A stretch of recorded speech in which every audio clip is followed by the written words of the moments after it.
Meiko, palju õnne MX Open klassi etapi võitsid Karksi Nuiast.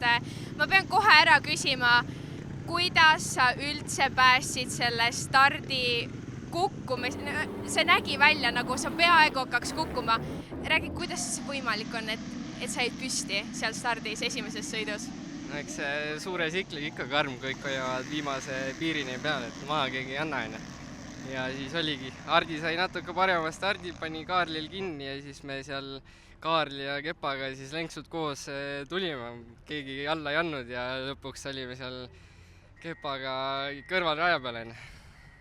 Aga ei, selles suhtes õnneks jäin püsti, tegin küll põlvele natuke haiget. Põlv on veits paistes, aga sõita sai. Adrenaliiniga läks kõik hästi. Ja kuidagi esimene ring oli jube kiire ja saingi ilusa sõidu lõppkokkuvõttes. No sa tõesti said väga ilusa sõidu. Kuidas sa oma tänase päeva kiirusega rahule jääd? Kiirus oli väga okei selles suhtes, ma arvan. Kuna poodiumil olen kõige ülemisel astmel, siis tundus, et kiirust jagub. Teises sõidus ma küll väsisin veits ära.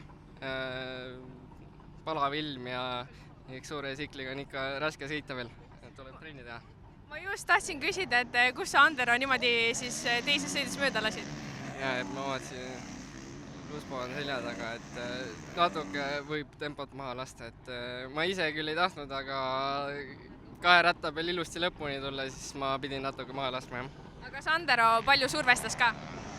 Alguses ma ei saanudki aru, aga viimaste ringidel ma kuulsin, et keegi on selja taga, ma proovisin veel pingutada nii palju, kui ma jõudsin ja lõpuks olin teine. Ma arvan, et see on punktidega okei seis. Kuidas sulle Karksi Nuia rada täna meeldis? Päris okei oli.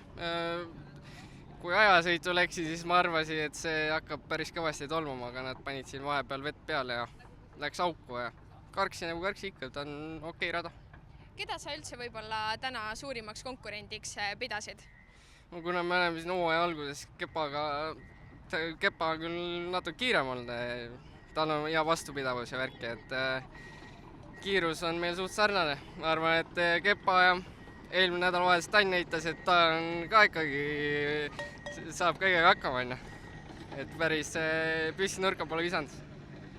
No millised on need järgmised võistlused, kus sind võib nüüd lähiajal näha? Täpselt ei oska öelda, eks. Mul hetkel oli plaan siia tulla, siis homme teeme vaba päeva, peseme siklit puhtaks ja siis teeme kalendri lahti ja vaatame, kus me näeme järgmisena. Aga 6 aja pärast langel teisel etapil me näeme sind kindlasti stardis? Jaa, kõik eestikad proovin ikka kaasa sõita või mitte proovi, vaid kindlasti. Aitäh ja palju õnne veel kord! Aitäh!